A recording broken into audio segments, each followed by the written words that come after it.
जब भी भारत और रूस के रिश्तों की बात होती है तो सोवियत संघ वाले दौर की गर्मजोशी को याद किया जाता है। साल 1991 में जब सोवियत संघ टूटकर बिखरा और रूस बचा, तब भी दोनों देशों के बीच भरोसा कायम रहा।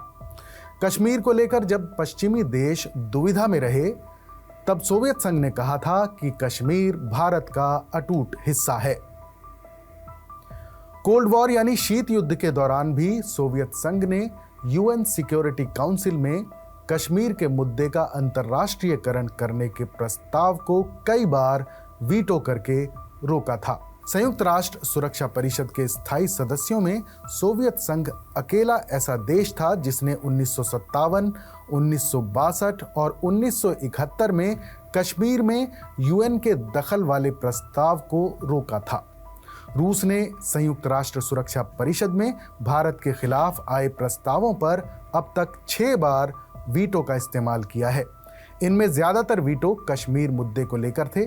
वहीं गोवा में पुर्तगाल का शासन खत्म करने के लिए भी भारत के सैन्य हस्तक्षेप को लेकर सोवियत संघ ने यूएनएससी में वीटो किया था।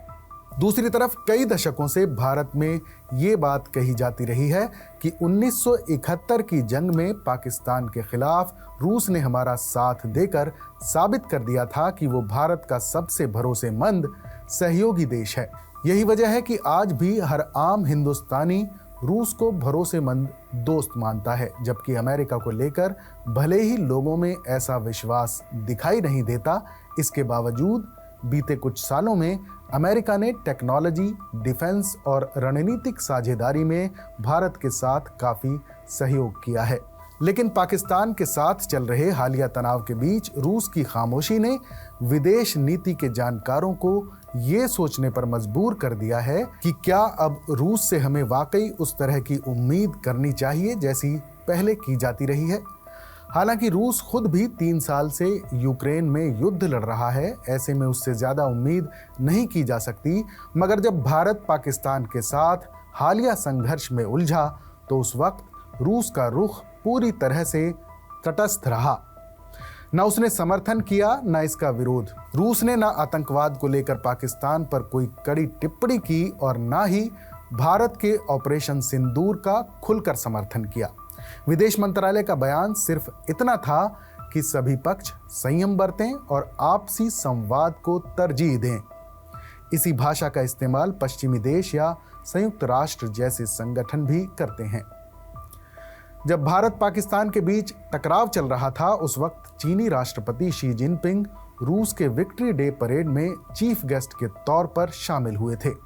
ये उनकी 11वीं रूस यात्रा थी। अमेरिका के साथ एक रणनीतिक टकराव में फंसा चीन रूस को अपने सबसे मजबूत साझेदार के तौर पर देख रहा है।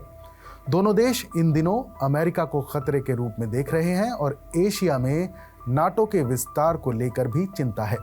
विशेषज्ञों का मानना है कि भारत पाकिस्तान टकराव के वक्त रूस की चुप्पी को इसी जियोपॉलिटिकल फ्रेम में देखा जाना चाहिए।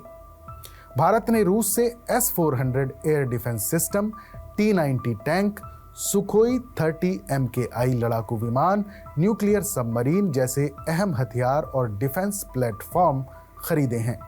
अब भी भारत के 60 से 70% हथियार रूसी मूल के हैं। इसके बावजूद रूस की चुप्पी और तटस्थता ये दिखाती है कि अब उसकी प्राथमिकता सूची में भारत शीर्ष पर नहीं है। लंबे समय से चल रहे यूक्रेन युद्ध ने रूस को राजनीतिक, आर्थिक और रणनीतिक तौर पर कमजोर किया है। ऐसे में रूस अब आर्थिक और रणनीतिक तौर से चीन पर ज्यादा निर्भर हो गया है और चूंकि चीन पाकिस्तान का मजबूत सहयोगी है, इसलिए रूस के लिए भारत के पक्ष में खड़े होना शायद मुश्किल हो रहा है।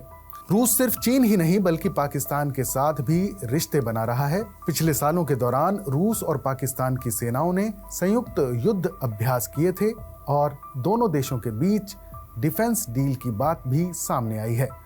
भारत के लिए ये एक नए और असहज हालात हैं। हालांकि भारत ने भी अपनी रक्षा जरूरतों के लिए डाइवर्सिटी की पॉलिसी अपनाई है। 2009 से 2013 तक भारत ने 76% हथियार रूस से खरीदे थे, लेकिन 2013 से 2019 के बीच ये संख्या 36% तक घट गई। अब भारत अमेरिका, फ्रांस, इजराइल और जर्मनी से भी डिफेंस टेक्नोलॉजी और हथियार खरीद रहा है। विशेषज्ञ मानते हैं कि अगर भविष्य में भारत और चीन के बीच कभी टकराव के हालात बनते हैं तो रूस इससे किनारे ही रहेगा और भारत की कोई सीधी मदद नहीं करेगा। ऐसे में भारत को अमेरिका और यूरोपीय देशों के साथ अपने रिश्तों को और मजबूत करना होगा। अमेरिका ने हाल के सालों में भारत को काफी एडवांस टेक्नोलॉजी की पेशकश की है, जैसे predator drone, GE jet engine का भारत में निर्माण और क्वाड जैसी रणनीतिक साझेदारी, जिसका मकसद चीन की बढ़ती ताकत को संतुलित करना है।